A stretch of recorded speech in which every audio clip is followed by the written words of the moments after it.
Putaran pertama fase grup di ajang Euro 2024 telah dilaksanakan atau telah usai dengan diakhiri oleh kemenangan Portugal 2-1 tadi malam melawan Cehia gitu. Dan kita akan ngebahas di sini di halftime break bersama gue Dev Refli, dan kali ini berdua lagi sama partner gue, ada Bang DJ. Halo Dev, lu ngomongin Portugal kayak semangat banget ya. Karena emang dari ini Bang DJ, karena dari awal Jerman main itu ya setelah, mungkin bisa gue bilang setelah Inggris kali ya, yang ditunggu-tunggu tuh Portugal gitu. Makanya Yang ditunggu-tunggu lo gitu ya, sama lo terutama. ya sama halayak banyak orang juga gitu. Lu mengatasnamakan halayak banyak orang, gue kagak. Ya. Tapi gini Bang DJ, gue pengen ngebahas sama lo di sini itu, mau nanya sih sebenarnya. Ya. Di match mana yang menurut lo ada sebuah kejutan gitu, selain Sebuah di kejutan. tim yang lo dukung ya? Gitu ya. Iya. Oke, tapi sebelumnya gue boleh kasih highlight sedikit lah ya. Boleh, Jadi silakan. Kan match day pertama atau putaran pertama tadi kalau lo bilang 12 pertandingan, Ya. melibatkan 24 tim ya. Ya. Dari 12 pertandingan tercatat 34 gol tercipta. Ya. Ada 34 gol tercipta. Nah, menariknya dari laga-laga tersebut, dari 12 pertandingan itu ada sejumlah skor yang sering muncul ya.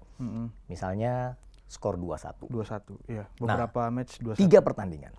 Menariknya Dev, ini buat teman-teman semua yang nonton Euro 2024, mereka yang menang dengan skor 2-1 hari itu menang dengan cara yang sama.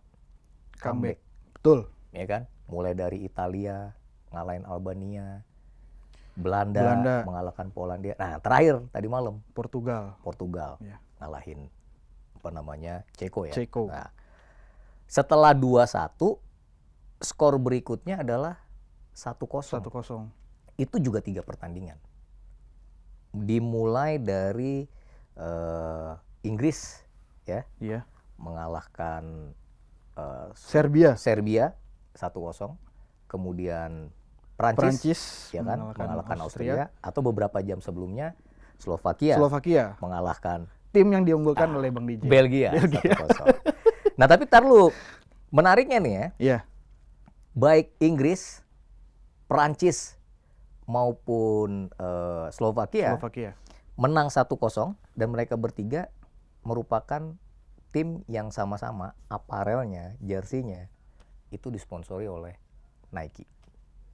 Oke. Ya, nah, gue masih ngomongin soal jersey nih. Iya. Ya. Dari sejumlah aparel yang hadir yang melibatkan 24 tim, rupanya ada derby sesama tim yang menggunakan jersey yang sama. Misalnya lu ngomong Adidas. Nah, itu ada satu laga yang melibatkan 2 negara menggunakan jersey Adidas. Itu di laga pembukaan. Jerman sama Skotlandia. Iya. Jerman sama Skotlandia sama-sama Adidas. Nggak cuma Adidas, Nike. Itu laga Polandia. Oh, Polandia lawan Nike ya? Belanda. Iya, Polandia Nike. Di Hamburg laganya hari itu. Nah, satu lagi sama seperti laga di Munich yang melibatkan Jerman dan Skotlandia sesama Adidas. Ini di Munich juga kemarin sempat ada laga sesama aparel yang sama. Tapi bukan Adidas, bukan Nike, bukan Puma juga. Joma yang logonya J gitu kan. Oh iya. Produk dari Spanyol ini itu melibatkan Rumania dan Ukraina. Oh, Ukraina pakai itu ya? Iya. Lo gue kira Nike lo. Nah, makanya. Jadi menarik tuh, ya kan? Dari ngomongin aparel. Nah, highlightnya lagi, dari 34 gol yang tercipta, ada 3 gol itu on goal. Bunuh diri. Iya. Mulai yang terakhir tadi malam Robert Hanak, Ceko. Iya, Ceko. Sebelumnya Maximilian Wöber, Austria, yang bikin Prancis menang. Oh iya, betul. Nah, yang pertama itu Anthony Rudiger, Jerman. Anthony Rudiger main di klub mana aja? Di Real Madrid. Di Real Madrid. Dan lo tahu di putaran pertama di match day pertama ini ada 3 pemain Real Madrid yang juara Liga Champions nyetak gol. Mulai dari kaptennya Dani Carvajal. Oke. Oke, Iya. Jude Bellingham. Oh iya. Dan yang terakhir tadi malam, pemain muda umur 19 tahun yang main di Turki. Buat Turki. Arda Güler. Arda Güler. Madrid kan. Madrid. Gilanya, Carvajal golin pakai kaki kanan. Jude Bellingham sundulan kepala. Güler pakai kaki kiri. Lengkap tuh. Lengkap. Ya, jadi nggak salah kalau Real Madrid kemarin jadi juara Liga Champions. Nah, yang terakhir highlightnya, Apa tuh? masih ngomongin soal serba tiga nih ya. Oke. 3 dari 4 manajer tim asal Italia menang di matchday pertama. Luciano Spalletti yang mengampu Italia. Mm-mm. Kemudian Francesco Calzona yang didapuk menjadi nahkoda Slovakia. Dan yang terakhir tadi malam, Vincenzo Montella, pelatih yang menukangi Turki. Cuma satu yang kalah, Oke. Domenico Tedesco, yaitu pelatihnya Belgia, tim yang gue golin menang. Dia kalah lawan adu strategi sama Francesco Calzona di Slovakia. Nah itu mungkin itu highlight-highlight ringan lah yang ya barangkali bisa bikin lu lebih mewarnai lah informasi terkait dengan matchday pertama. Iya. Tapi terkait matchday pertama juga, tadi kan udah disinggung sedikit tentang Belgia nih. Gue pengen sedikit ke Belgia karena tadinya sebelum Belgia main, salah satu match yang menurutku mengejutkan tuh Polandia versus Belanda. Karena gue tuh melihat gini Bang DJ, Belanda ini skuadnya kaya, maksudnya, tapi kualitasnya juga nggak yang kelas dunia gitu, kayak top lah gitu. Paling cuman Virgil van Dijk aja yang emang kelas top dunia gitu. Tapi di sini Polandia pun bisa memberikan perlawanan yang cukup sengit ya. Gue rasa fans Belanda, termasuk ya gue yakin Mas ADP kemarin juga pasti deg-degan tuh nontonnya tuh. Kalau ada tanyain langsung sama dia, kan nggak sama dia. Iya gitu. Jadi Polandia beberapa kali menciptakan peluang yang cukup mematikan gitu. Maksudnya kalau itu peluang yang diciptakan oleh Poland jadi gol kan, ya gue nggak tahu nasibnya Belanda gitu di match pertama ini gitu. Tapi ternyata ada Belgia yang tetangganya Belanda ya, negara tetangga tuh, beda hasil ya. Belgia yang malah tidak bisa mengunggulkan pertandingan pada saat itu dan sayangnya apes juga nih Belgia. Nah kalau lu lihat di pertandingan itu gimana Mas DJ? Ya kalau ngomongin laga Polandia sama Belanda ya tadi mungkin menurut gue sih demam panggung Belanda ya. Mereka menguasai jalannya pertandingan, persentase penguasaan bola gitu ya. Tapi memang ya bersyukur tuh Belanda masukin Wout Weghorst ya kan. Dan lu tahu nggak? Gue kan bikin tuh di Twitter gue tuh langsung rame tuh hari itu di Twitter. Wout Weghorst ini nih ada spesialisasi tertentu. Sepertinya gue juga ngeliatnya begitu tuh. Nah, dia itu sering dimainkan di Super Sub. Di Super Sub ya. Dan lu masih ingat waktu laga dia lawan Argentina? Iya, ingat kan? banget itu. Golnya dia itu kan ya. Dua apa yang brace. menyamai. Tapi gol pertamanya itu setelah sentuhan pertama dia di lapangan. Iya. Dan lu tahu ada persamaan antara gol Weghorst buat Belanda ke gawang Argentina dan kemarin jadi gol kemenangan lawan Polandia. Sama-sama menit 83. Gue boleh cek. Gua taruh di Twitter langsung ramai tuh Twitter gua hari itu tuh. Iya benar. Wout Weghorst ya. Itu soal Belanda sama Polandia. Tapi kalau lo ngomongin Belgia ya gue juga bingung sih ya sebenarnya. Kan kalau di lini masa sosial media tuh kan banyak ngomongin Lukaku jadi laka gitu ya, bercandaan kayak gitu ya. Iya, Lakaka gitu ya. Dia nyetak gol 2 loh, masukin bola ke gawang 2 kali. Cuma dua-duanya dianulir. Ya kan, yang satu offside, yang satu kayaknya ada pelanggaran handsball si temennya ya, Luis Openda atau siapa gitu ya. Ya tapi sebenarnya ya ini kadang-kadang di sepak bola itu keberuntungan tuh ya luck itu penting. Iya, seperti betul. Itu. Luck penting. Ya kalau misalkan nggak ada luck ya kejadiannya kayak Belgia itu. Iya, Belgia kan di grup itu diunggulkan. Iya. Kalau lo lihat dari di matchday pertama, semua tim unggulan di grup A, Jerman menang. Menang semua. Spanyol menang di grup B. Di grup C Inggris ya walaupun susah payah bisa menang. Belanda bisa menang. Perancis pun menang. Di grup F Portugal menang. Iya. Ya kan? Belgia aja yang apes. Ya kalau menurut gue sih satu dia apes aja ya.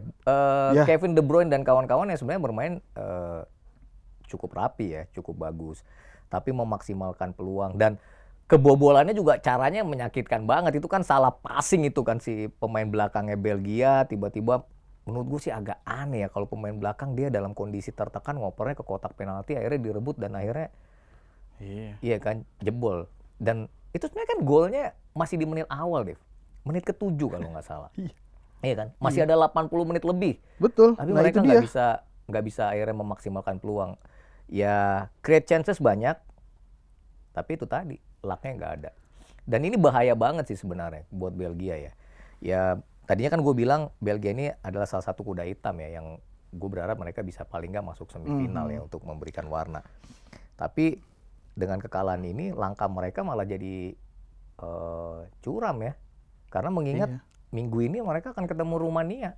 Yang dimana kemarin Rumania gila cetak mainnya juga, iya. 3-0 gila. Tendangan. Ya meskipun tuh juga gue bingung ya, Ivan Lunin Iya, Andrei Lunin jadi underperform underperform juga tuh sama Ukraine. Mungkin dia lupa kali ini backnya Ukraina bukan back Real Madrid gitu ya. Jadi kayaknya banyak yang miss gitu ya.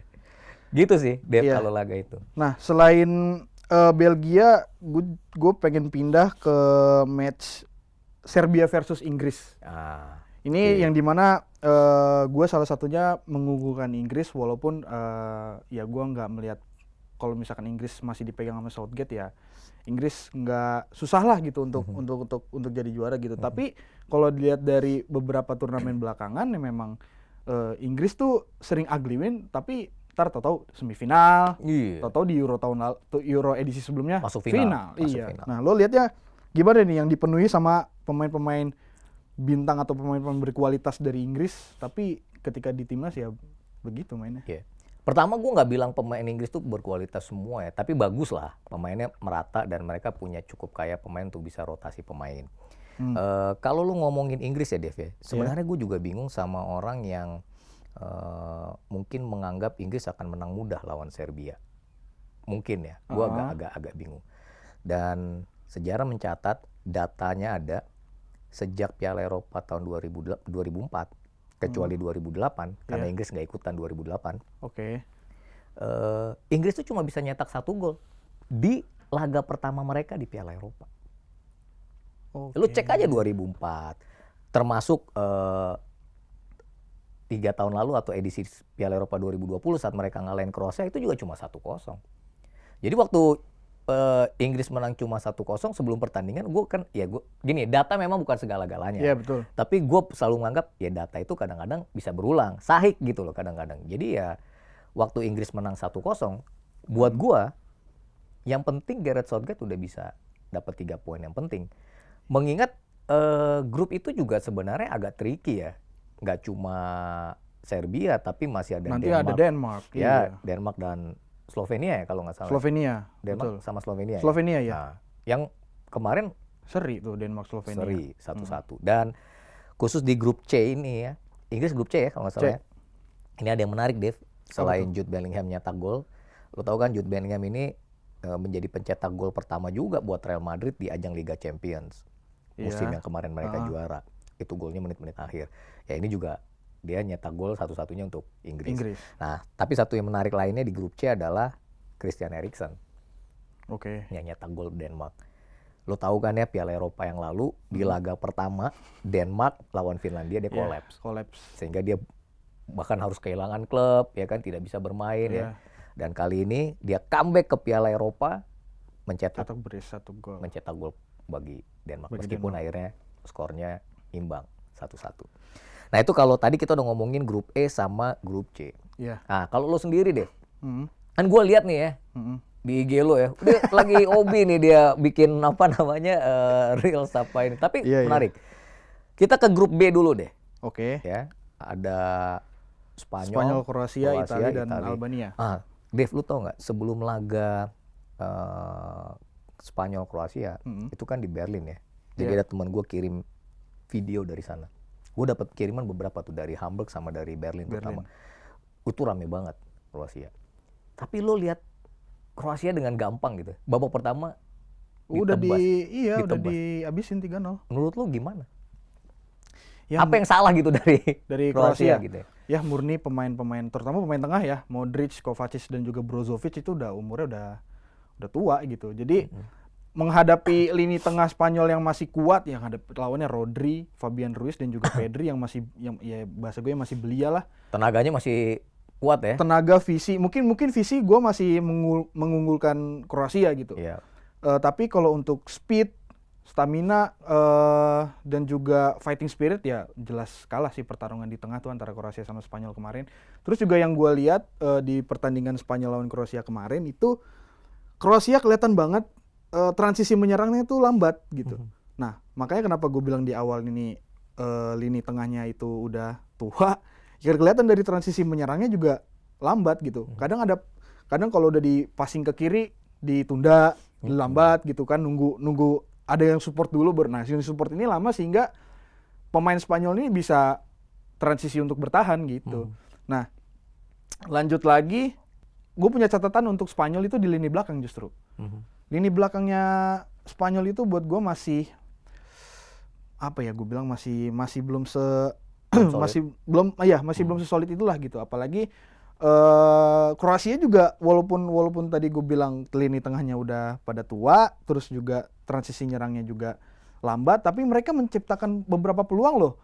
Penalti yang gagal itu yang dianulir gitu. Maksudnya Spanyol juga punya luck, maksud gue dengan luck itu ya dia bisa terselamatkan gitu. Kalau untuk lini depan Spanyol gue rasa untuk sekarang masih aman lah gitu. Tapi untuk lini belakangnya ini nih, terutama si backnya, terutama yang di bagian kiri ya, si Cucurella ya, pemain Chelsea tuh, sama Chelsea ya. Iya, sama kipernya si Unai Simon gitu.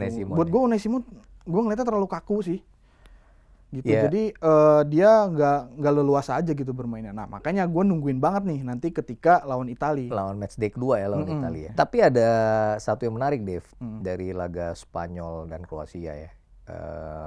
Pertama, Alvaro Morata cetak gol. Ya, di matchday pertama ini Alvaro Morata menjadi satu dari 2 kapten tim yang bisa nyetak gol. Jadi selain Alvaro Morata buat Spanyol, satu lagi tadi yang di grupnya Rumania, timnya Rumania, Nicolas Stanciu, dia nyetak gol. Nah, ada 2 nama yang kita udah ngomongin di podcast sebelumnya tuh, yang di edisi sebelumnya. Pedri dan siapa?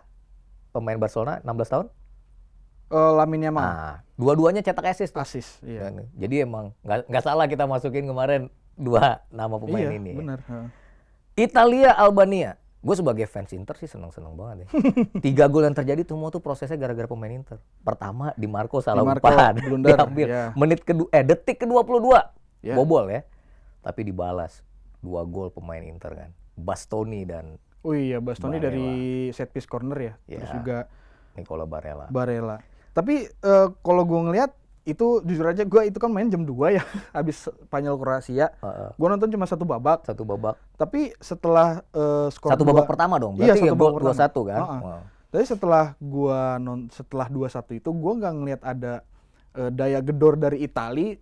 Terus juga ya kita tahu Albania kualitasnya nggak sebagus itu juga gitu. Maksudnya sampai dia cuma bisa buang bola sampai tengah, udah kekat gitu. Dan itu gue nggak ngelihat apa nih yang bisa ditawarkan lebih banyak lagi dari Italia gitu. Kalau lu ngelihatnya gimana itu? Ya kalau menurut gue waktu kemarin kita ngomong ya, sebenarnya di grup ini kan Spanyol dan Kroasia itu sebenarnya lebih favorit, ya kan. Italia banyak orang bilang walaupun mereka datang dengan status juara bertahan, tapi tim yang masih baru, kemudian Luciano Spalletti juga kan manajer baru ya setahun 2 tahun lah. Tapi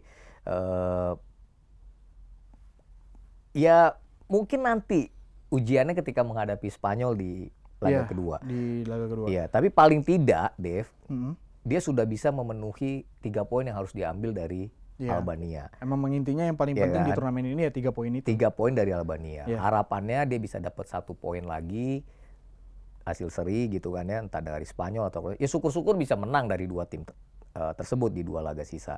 Tapi ya buat gua paling enggak Italia ya sudah dapat tuh target pertamanya 3 poin. Kita udah ngomongin grup B, grup C, grup E. Satu lagi dia di grup D dulu ya, grup D. Tadi kan Polandia sama Belanda kita udah bahas. Perancis sama Austria, tragedi patah hidung Mbappe. Jujur gue ini nggak nggak nonton. Nggak nonton ya, karena dia jam 2 pagi ya. Karena jam 2 pagi Nah. dan kemarin-kemarinnya udah full nonton juga, jadi agak nggak enak badan gitu. Tapi kalau gue ngeliat di highlight sih, ya Perancis cuman bisa cetak 1 gol dan golnya itu kan gol di flag ya. Ya, bunuh Mbappe diri. nendang Ya. kena kepala terus Over. gol. Habis itu nggak ada yang spesial lagi dari situ. Tapi ada satu yang spesial yang Apa? mau gue angkat dari situ. N'Golo Kante. Oh, ada satu situasi ya, Iya. dia dengan tenang bisa intercept bola ya itu ya. Iya, maksud gue